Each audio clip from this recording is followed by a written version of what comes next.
নমস্কার, ঈশান বাংলা খবরে আমি কুমকুম চক্রবর্তী আপনাদের সবাইকে স্বাগত জানাচ্ছি। বিস্তারিত সংবাদে যাওয়ার আগে দেখে নিচ্ছি আজকের সংবাদ শিরোনাম।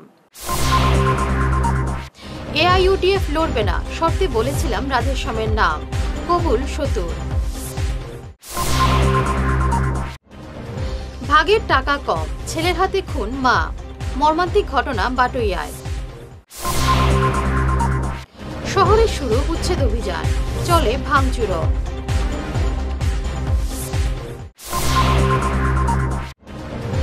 জুয়ার বিবাদ, মারাত্মক অগ্নিদগ্ধ যুবক, বন্ধুই পেট্রোল ঢালল গায়ে। এবারে বিস্তারিত ঈশান বাংলা খবর।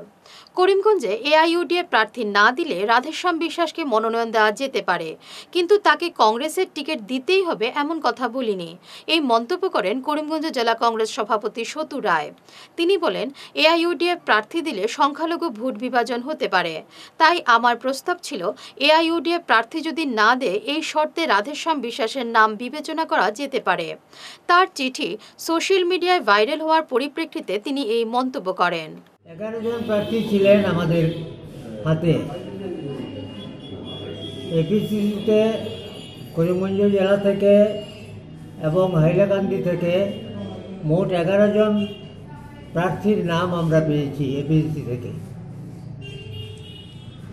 এই 11 জনের মধ্য থেকে এপিসিসিএ একটা শর্ট লিস্ট করে এআইসিতে পাঠাবে। এখানে আমাদের কোনো দায় দায়িত্ব নেই। সম্প্রতি আমার একটা চিঠি, যদিও চিঠিটি গোপন ছিল, চিঠিটি লেখা ছিল এআইসিসি সাধারণ সম্পাদক হরিশ রাওকে উদ্দেশ্য করে। যে কোনো কারণে হোক চিঠিটি আর গোপন নেই, প্রকাশ্যে এসে গেছে। স্বার্থ সংশ্লিষ্ট মহল এই চিঠিটি প্রকাশ্যে নিয়ে এসেছে। এতে আমি পরিষ্কারভাবে লিখেছি যে স্বরূপ দাসের নাম 1 নম্বরে রয়েছে এপিসিসিতে। স্বরূপ দাসের কাস্ট সার্টিফিকেট নিয়ে নানা ধরনের লেখালেখি চলছে মিডিয়াতে, এবং আমার হাতে লিখিত অভিযোগপত্র দেওয়া হয়েছে। তা আমার দায়িত্ব এটা হাইকমান্ডকে জানানো, আমি জানিয়েছি। নারী দিবসের সকালে ছেলের হাতে খুন হলেন মা। এই লোমহর্ষক ঘটনাটি ঘটেছে শুক্রবার সকালে করিমগঞ্জ জেলার বাটুইয়াতে। ঘাতক নিয়াজউদ্দিন পলাতক। সুপারি বাগান বিক্রয়ের টাকা ভাগ বাটোয়ারা নিয়ে মা ছেলের মধ্যে বেশ কিছুদিন ধরে বিবাদ চলছিল। এদিন সকালে পাশের একটি গ্রাম থেকে ফেরার পথে নির্জন রাস্তায় মা তাইমুন্নেসাকে একা পেয়ে ধারালো অস্ত্র দিয়ে কুপিয়ে হত্যা করে পুত্র নিয়াজ। হত্যাকাণ্ড সংঘটিত করে পালিয়ে যায় নিয়াজ। ঘাতক পুত্রকে ধরতে পুলিশ চারদিকে জাল বিছিয়ে রেখেছে। প্রশাসনের উদ্যোগে শিলচরের অফিস পাড়া ও আদালত চত্বরে শুক্রবার গোটা দিন চলল উচ্ছেদ অভিযান। কোর্টের সামনের বিভিন্ন পান দোকান, টাইপিস্টদের অস্থায়ী শেড, চা স্টল ইত্যাদি ভেঙে ফেলা হয়। অভিযানে পুরসভার এক্সকেভেটর কাজে লাগানো হয়। এই অভিযান চলবে বলে জানানো হয় প্রশাসনের পক্ষ থেকে। এদিকে রাস্তার পাশে নির্মাণ সামগ্রী যেমন বালু, পাথর ফেলে রাখা থাকলে তার সঙ্গে সঙ্গে জব্দ করার নির্দেশ জারি করেছেন কাছাড়ের জেলাশাসক লয়া মাদ্দুরী। এইসব সামগ্রী তুলে নিয়ে যেতে যে টাকা লাগবে তা সামগ্রীর মালিকদের বহন করতে হবে। कितना बजे से स्टार्ट हुआ है? 11 o'clock को स्टार्ट किया था। कहाँ पर अभी तक हुआ है? वहाँ केजरी से स्टार्ट किया था, और ये कोर्ट कॉम्प्लेक्स में और डीसी ऑफिस सामने में, और अभी जो कैपिटल में चल रहा है, तो आगे भी चलते रहेगा। कितना दिन चलेगा ये आगे भी चल रहेगा। कितना दिन चलेगा? जब तक खत्म नहीं है तब तक चलेगा। आज कितने बजे तक चलेगा? आज पूरा दिन तक चलेगा। कितना दुकान आज आप लोग फुटपाथ के अवैध दुकान आप लोग आज ये काउंटिंग नहीं किया है, ये एग्जैक्ट बताना मुश्किल है। अच्छा, जो बड़ा बड़ा दुकान का जो साइन बोर्ड है रास्ता के पास में, वो सब क्या आप लोग उठा रहे हैं क्या? हटा रहा है, सब हटा रहा है। আসাম বিশ্ববিদ্যালয়ে গবেষকদের আন্দোলন চতুর্থ দিনে পা দিল। শুক্রবার থেকে গবেষকরা অনির্দিষ্টকালীন অনশন আন্দোলন শুরু করেছেন। বিশ্ববিদ্যালয়ের প্রধান গেটের সামনে চলছে এই আন্দোলন। গবেষকদের অভিযোগ, 2017 সাল থেকে তারা কোনো টাকা পাচ্ছেন না। বিশ্ববিদ্যালয় কর্তৃপক্ষ অনেকবার গবেষকদের পাওনা মিটিয়ে দেওয়ার জন্য প্রতিশ্রুতি দিয়েছিলেন, কিন্তু প্রতিশ্রুতি পালনে সম্পূর্ণ ব্যর্থ। দাবি মানা না হওয়া পর্যন্ত আন্দোলন অব্যাহত থাকবে বলে জানান গবেষকরা।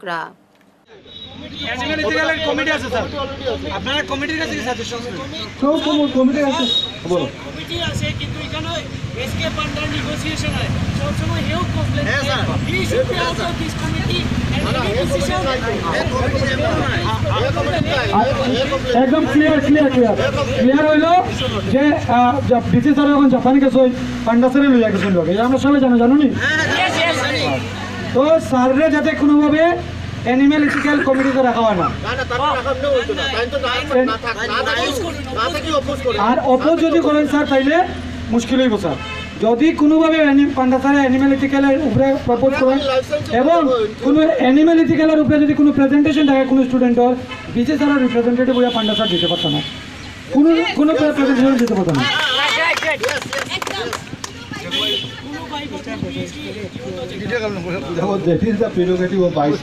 তোমাদের ডিমান্ড থাকতেই পারে, সেটা আমি সেই পয়েন্টে যাচ্ছি না, কিন্তু আমার এখানে কোনো বলার মতো কোনো সেন্টেন্স নেই, আমার সেই রাইটও নেই। বাকি ছাত্ররা ডিসিশন লিবা যে অ্যানিমেল হাউস বনা পর্যন্ত একনোলেজমেন্ট সার্টিফিকেটটারে অ্যানিমেল ইথিক্যাল সার্টিফিকেট হিসেবে ট্রিট করা হইতো, আর অ্যাজ সুন এজ পসিবল একটা টাইম ফ্রেমের ভিতরে অ্যানিমেল হাউস বলতো এবং ফুল ফ্লেজেড। নতুন জেলা গ্রন্থাগার ভবন কেমন হবে, কি কি সুবিধে থাকবে, এর রূপরেখা শিলচরের সাংস্কৃতিক কর্মীদের কাছে তুলে ধরলেন বিধায়ক দিলীপ পাল। বৃহস্পতিবার রাতে ইলোরা হেরিটেজ হলে পাওয়ার পয়েন্ট প্রেজেন্টেশনের মাধ্যমে রূপরেখাটি সবার কাছে তুলে ধরেন তিনি। সঙ্গে শহরের বিশিষ্টজন ও সাংস্কৃতিক কর্মীদের পরামর্শ গ্রহণ করেন বিধায়ক। একটি মুক্ত মঞ্চ ও 4টি সাজঘর রাখার পরামর্শ আসে এই সভা থেকে। এইগুলিও খালি থাকবে। থার্ড ফ্লোরেও অনেক স্পেস আছে, এগুলি লবি একটা ফুড কোর্ট, থার্ড ফ্লোরে ফুড কোর্ট আর ছোট একটা মাল্টিপ্লেক্স, আর ফোর্থ ফ্লোরে কিছু নেই। ফোর্থ ফ্লোরে শুধু আছে লবি আছে সেখানে, কিন্তু পুরোটা আপনার 300 স্কোয়ার মিটার, সেটা মাল্টিপ্লেক্স। এখানে কেন মাল্টিপ্লেক্স দুটো করানো হলো, এর কারণ আছে। ফুড কোর্ট কেন, দেখুন সরকার তো বানিয়ে দেবে, কিন্তু মেনটেন্যান্সের পয়সা সরকার দেবে, যার ফলে বেশিরভাগ সব মানে এগুলি কি বলবো আমরা অনুষ্ঠান স্থল নষ্ট হয়ে যায় মেনটেন্যান্সের অভাবে সরকারি, কারণ পয়সা কম। স্বাভাবিক, আপনারা যেটা বলেছেন যে এত ভাড়া দিয়ে তো সম্ভব নয়, অনেক ভাড়া, এটা যে এসি থাকবে, এসির খরচা আছে, তো তার জন্য মাল্টিপ্লেক্স দুটো আর ফুড কোর্ট, যেখানে সব ইনকামের ব্যবস্থা। যুদ্ধ নয়, শান্তি চাই। আন্তর্জাতিক নারী দিবসে করিমগঞ্জে গণতান্ত্রিক মহিলা সমিতির সভায় এই আওয়াজ উঠল নারীদের কণ্ঠে। স্টেশন রোডে আয়োজিত অনুষ্ঠানে বিভিন্ন বক্তা যুদ্ধের বিরুদ্ধে বক্তব্য রাখেন। আমরা মহিলারা সংবিধান রক্ষার জন্য সাম্প্রদায়িকতা এবং বিভেদকামী শক্তির বিরুদ্ধে এবং নারী নির্যাতন, দ্রব্যমূল্য বৃদ্ধির বিরুদ্ধে আমরা এখানে আমাদের আন্তর্জাতিক নারী দিবসের কর্মসূচি নিয়েছি। এটা আমরা পালন করব। আজকে দেশে আমাদের গণতন্ত্র এবং স্বাধীনতার আন্তর্জাতিক নারী দিবস। এই নারী দিবসে আমি সমস্ত নারীকে সংগ্রামী অভিনন্দন জানাচ্ছি। আজকে আমার সাথীরা নানা বিষয়ে আলোচনা করল, তাই আমি দু একটা বিষয় বলতে চাই। প্রথম, আমাদের জ্বলন্ত সমস্যা যে ভারত পাকিস্তানের সঙ্গে এই যুদ্ধ একটা ব্যাপার হয়ে দাঁড়িয়েছে, এটা কিছুটা আমরা সবাই মানে শঙ্কিত, কারণ যুদ্ধ মানুষের কী পর্যায়ে নিয়ে যায়, বিশেষ করে যারা গ্রাম দেশে থাকে তারা আতঙ্কে থাকে, এই বোধহয় যুদ্ধ লাগলো। যুদ্ধতে সমস্যা কী হয়, আমার শিশু, আমার মহিলা, এরাই কিন্তু আক্রান্ত হয়। সেটা এই আমরা আগের যুগেও দেখেছি, যুদ্ধ হতো যখন এরাই আক্রান্ত হতো, এবং যারা পুরুষরা তারা তো আক্রান্ত হয়। তাই এই যুদ্ধর ব্যাপারে আমি বলতে চাই, যুদ্ধ না, শান্তি চাই, সবাইকে নিয়ে বাঁচতে চাই। সারা ভারত মহিলা সাংস্কৃতিক সংগঠনের উদ্যোগে মহিলা কলেজে পালিত হল আন্তর্জাতিক নারী দিবস। এ উপলক্ষে মধ্যশহর সাংস্কৃতিক সমিতিতে এক আলোচনা সভার আয়োজন করা হয়। পরে সংগঠনটির উদ্যোগে এক শোভাযাত্রা শহরের বিভিন্ন রাস্তা পরিক্রমা করে।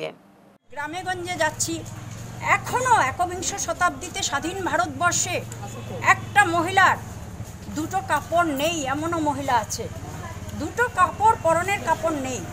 কিন্তু সরকার তো 1 টাকার চাল বিতরণ করার জন্য ফলাও করে প্রদর্শন করছে। আসল কথাটা কি? আসলে নারী নিরাপত্তা আর নারী স্বাধীনতা বলতে যা, তাকে আড়াল করার জন্যে সমস্ত স্কিমগুলো নেওয়া হচ্ছে। যে আমার ভোট লাগে, ভোটের জন্য যা করতে হয় আমি তাই করব, তাই করছি। লামডিং সিভিল হাসপাতালের জন্য 15 কোটি টাকা চিকিৎসা যন্ত্রাংশ বসছে।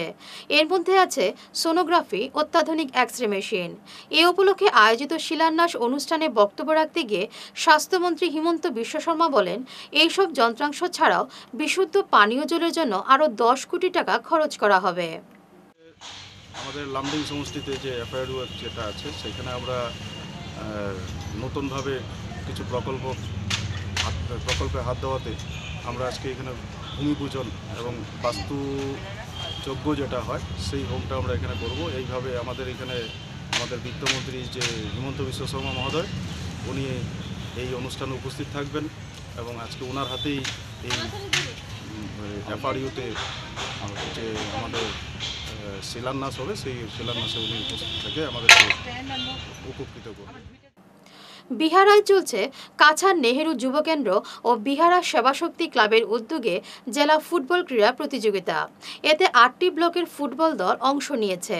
উদ্বোধনী অনুষ্ঠানে উপস্থিত ছিলেন মহিলা কলেজের অধ্যক্ষ মনোজ পাল, নেহেরু যুবকেন্দ্রের সংযোজক শাশ্বতী দেব, সেবাশক্তির সহসভাপতি পিঙ্কু রায়, সম্পাদক পিঙ্কু শীল প্রমুখ।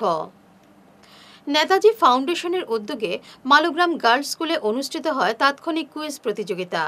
নবম ও দশম শ্রেণীর ছাত্রীরা এতে অংশ নেয়। অতিথি ছিলেন গুরুচরণ কলেজের রাষ্ট্রবিজ্ঞান বিভাগের প্রধান স্বরূপা ভট্টাচার্য।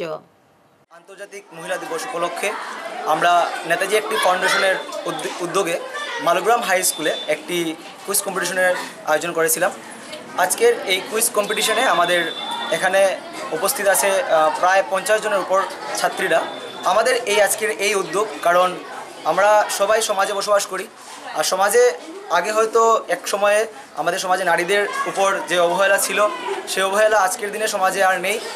নারীদের এগিয়ে যেতে এবং তাদেরকে সক্ষম করার জন্য আমাদের বিভিন্ন প্রয়াস থাকে।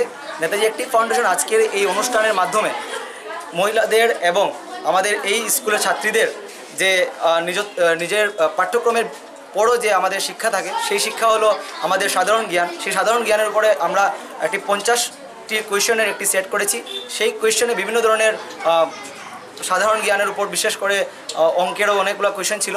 তাই আমরা আমাদের আজকের এই প্রজন্মকে এগিয়ে নিয়ে যেতে, বিশেষ করে ছাত্রীদেরকে এগিয়ে নিয়ে যেতে আমাদের এই প্রয়াস অনবরত থাকবে এবং আমরা আগামী দিনে আরও নেতাজি একটি ফাউন্ডেশনের বিভিন্ন কার্যক্রমের মাধ্যমে সমাজে বিভিন্ন স্তরে বিভিন্ন জায়গার প্রত্যন্ত অঞ্চলগুলিতে আমরা আমাদের কাজকর্ম পৌঁছে নিয়ে যাব। হিউম্যান রাইটস অর্গানাইজেশনের উদ্যোগে শুক্রবার পেনশনার্স ভবনে অনুষ্ঠিত হয় এক সভা। নারী দিবস উপলক্ষে আয়োজিত এই সভায় বক্তব্য রাখেন প্রধান অতিথি আনোয়ার উদ্দিন বরলস্কর, স্বপ্না ভট্টাচার্য, ইরাবত সিং প্রমুখ।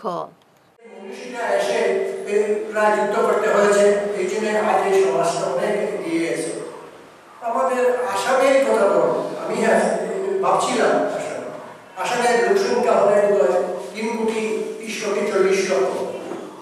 এর মধ্যে নিশ্চয়ই বললেন মহিলা, কিন্তু আজকের এই যে মন্ত্রিসভা আছে 25-30 জন আছে, একজন মহিলাকে যে একটা মন্ত্রিত্ব তাদের ভাগ্য জুটে নিয়ে তাদের এমএলএও আছে, এখানে আছে প্রত্যেক জায়গায়। এই যে মহিলা যেখানে আমরা যে আমার কর্মজীবন দেখেছি, আপনারা নিশ্চয়ই জানেন, এই যে উচ্চবিত্ত সমাজ আর মধ্যবিত্ত সমাজ যদিও অনেক এগিয়ে গেছে শিক্ষা দীক্ষায়, কিন্তু কিছু মনোবৃত্তি তারা চেঞ্জ হয়নি। এই মনোবৃত্তি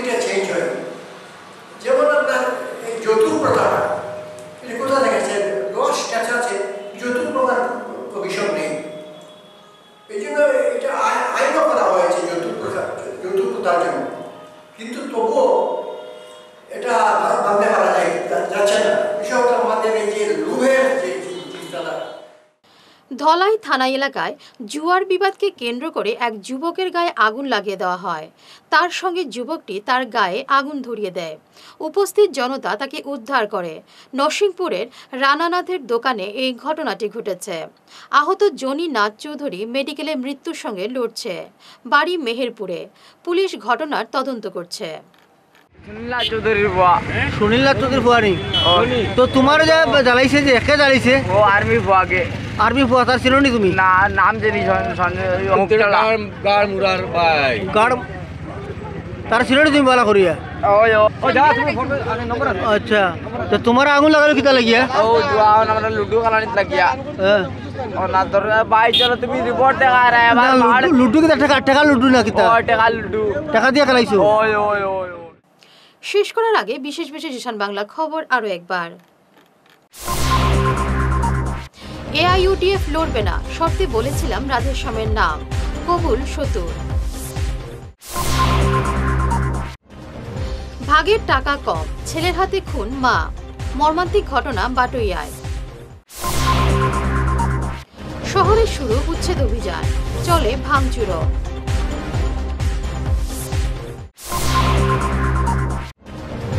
জুয়ার বিবাদ, মারাত্মক অগ্নিদগ্ধ যুবক, বন্ধুই পেট্রোল ঢালল গায়ে। এখনকার মতো ঈশান বাংলা খবর এ পর্যন্তই। নমস্কার।